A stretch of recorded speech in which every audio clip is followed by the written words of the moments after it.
میرے دو سوال ہیں آپ سے سر. یہ میرا آپ سے پوچھنا سوال چاہتا یہ ہوں ہے کہ میرا سوال یہ ہے کہ دھماکہ خیز سیاسی ہفتہ، خارجہ پالیسی کے فرنٹ پہ بھی بڑی ڈیولپمنٹس ہیں. آپ کے سوالات، ہمارے جوابات تو پوچھیں.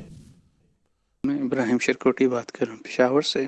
میں آپ سے پوچھنا چاہ رہا تھا کہ یہ جو ابھی دی نیوز میں ایک سٹوری آئی ہے فیصل واڈا صاحب کی ڈوئل نیشنلٹی کے حوالے سے، کہ جس وقت وہ کاغذات نامزدگی جمع کرا رہے تھے اس وقت وہ ڈوئل نیشنل تھے، اور اس وقت جو انہوں نے حلف نامے کے اوپر جھوٹ بولا تھا اور اپنی دوسری شہریت جو ہے اس وقت تک چھپائے رکھی تھی جب تک کہ ان کے کاغذات نامزدگی جو ہیں وہ اپروو نہیں ہو گئے تھے. اس کے بعد انہوں نے پھر اپنی شہریت منسوخ کی. تو کیا کوئی عدالت عالیہ یا کوئی اور ادارہ جو ہے ان کے اس معاملے کی تحقیقات نہیں کرے گا کیا؟ اور فیصل واڈا صاحب کی ضمن میں ایک دوسرا سوال میں پوچھنا چاہ رہا تھا آپ سے کہ کوئی بھی صحافی ہے یا کوئی بھی آپ کے پروگرام میں کوئی سوال کرتے ہیں، کسی دوسرے پروگرام میں بھی کسی صحافی سے کوئی بندہ اگر سوال پوچھتا ہے تو وہ مقتدر حلقے یا دائمی ادارے اس قسم کا نام لیتا ہے، ایک پردہ رکھ لیتا ہے، ایک لحاظ ایک شرم رکھ لیتا ہے مقتدر اداروں کے حوالے سے. تو فیصل واڈا صاحب نے جو حد ہی پار کر دی ہے، تو کیا جس مقتدر ادارے کی ہم بات کر رہے ہیں انہیں اس کا کوئی احساس نہیں ہو رہا کہ ان کے ساتھ کیا واردات کی جا رہی ہے، یا وہ جسے کہتے ہیں ربنگ ان دی فیس والے موڈ میں چل رہے ہیں آج کل؟ بہت شکریہ. دیکھیں، آپ نے جو دوسرا حصہ آپ کے سوال کا پہلے اس کا جواب میں دیتا ہوں. یہ فیصل واڈا کی جو حرکت ہے اس کو بہت زیادہ غصہ ہے اور بہت زیادہ پریشانی ہے، اور ان کو ٹھیک ٹھاک جس کو کہتے ہیں نا کلاس بھی ان کی لی گئی ہے.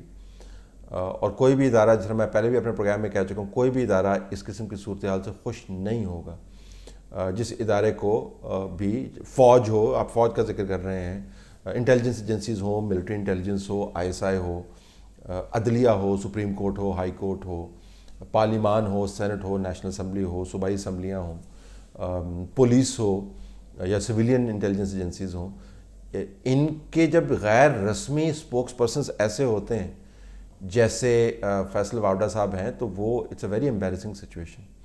آج کل تو خیر پاکستان کے اندر جو آفیشیل اسپوکس پرسنز ہیں انہوں نے جو اداروں کے ساتھ کیا وہ ایک علیحدہ اسٹوری ہے، لیکن لیونگ دیٹ اسائڈ تو بالکل بھی اس کے اوپر یقیناً خوش نہیں ہے. یہ میں معلومات آپ سے شیئر کر رہا ہوں. اور فیصل واڈا صاحب جو پیپرز اخبار میں جو چھپے ہیں وہ بادی النظر میں تو بڑی سالڈ ایویڈنس ہے، اس کے اوپر ریفرنس بنتا ہے. اوپن اینڈ شٹ کیس ہے اگر یہ ان کے ڈسکوالیفیکیشن کا اگر یہ بات ثابت ہو جاتی ہے.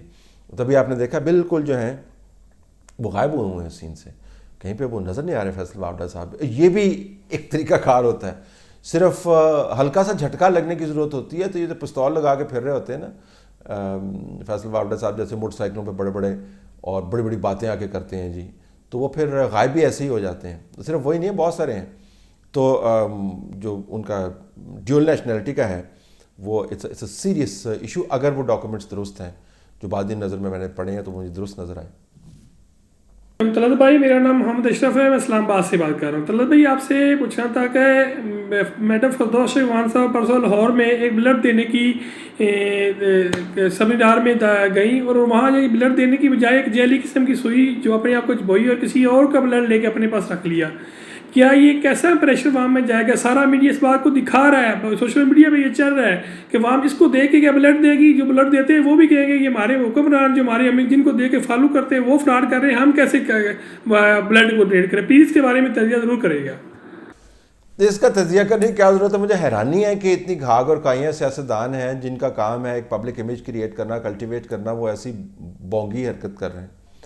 اور اگر آپ نے نہیں وہاں پہ بلڈ دینا تو بھائی آپ کو یہ کرنے کی ضرورت کیا ہے؟ کوئی کمپلشن تھوڑی ہے بلڈ دینے کی. اور اگر آپ نے بلڈ دینا ہے تو بلڈ آپ دے دینا جب آپ کو پتہ ہے کہ بطور ڈاکٹر اور انفارمیشن منسٹر اور ایک سیزن سیاستدان کے حوالے سے آپ کہہ سکتی ہیں کہ میں آپ کو پتہ ہوگا کہ بلڈ دینے سے کوئی فرق نہیں پڑتا تو آپ دے دیں بلڈ. اگر نہیں دینا تو کہہ دیں کہ میں نے اس وقت بلڈ نہیں دینا.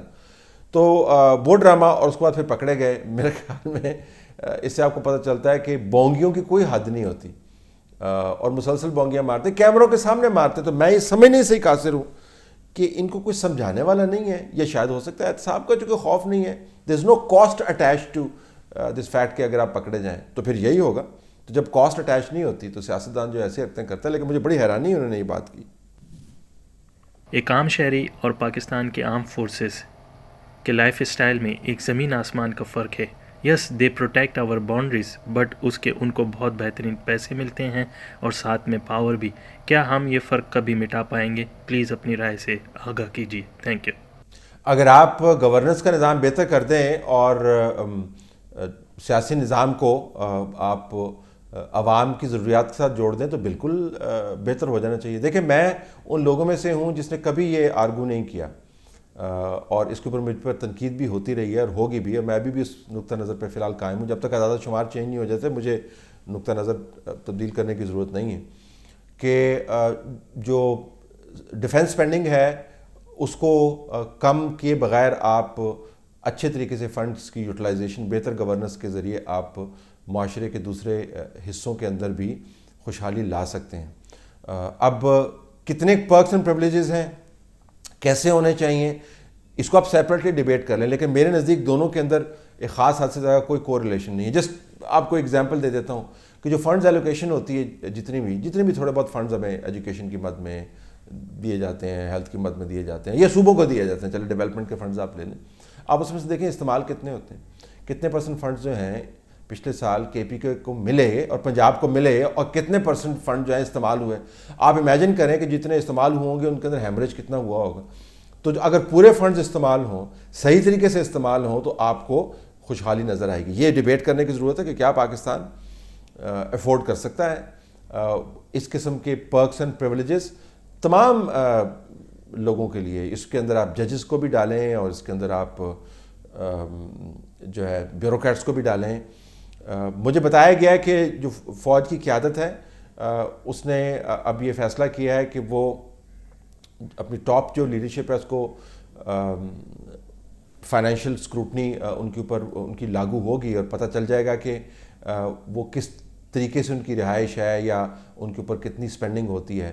یہ کچھ اس قسم کی موو فوج کی اپنی قیادت کی طرف سے چل رہی ہے. تو دوسروں کو بھی کرنا چاہیے, ججز کو بھی پوچھنا چاہیے کہ ریٹائرمنٹ کے بعد ان کے پرکس اینڈ پریولیجز کیا ہیں. جو ٹاپ لیول بیوروکریٹس ہیں ان کے بارے میں ہونا چاہیے. تو آپ اکراس دا بورڈ ہمارے خیال میں ہمیں بات کرنی چاہیے. لیکن میں دوبارہ اس کے اوپر واپس جاؤں گا, میں ان لوگوں میں سے ہوں جس کا بیان ہے اور یقین ہے کہ آپ اپنے حصے کے فنڈ جتنے بھی تھوڑے ہیں ان کو آپ پہلے ایگزاسٹ کر کے لگا کے دیکھیں, اس سے نتیجہ نکلتا ہے, اس سے لوگوں کو مطمئن کریں, اور پھر یہ بحث شروع ہونی چاہیے کہ fair distribution of allocation of resources جو ہیں وہ کیا ہیں.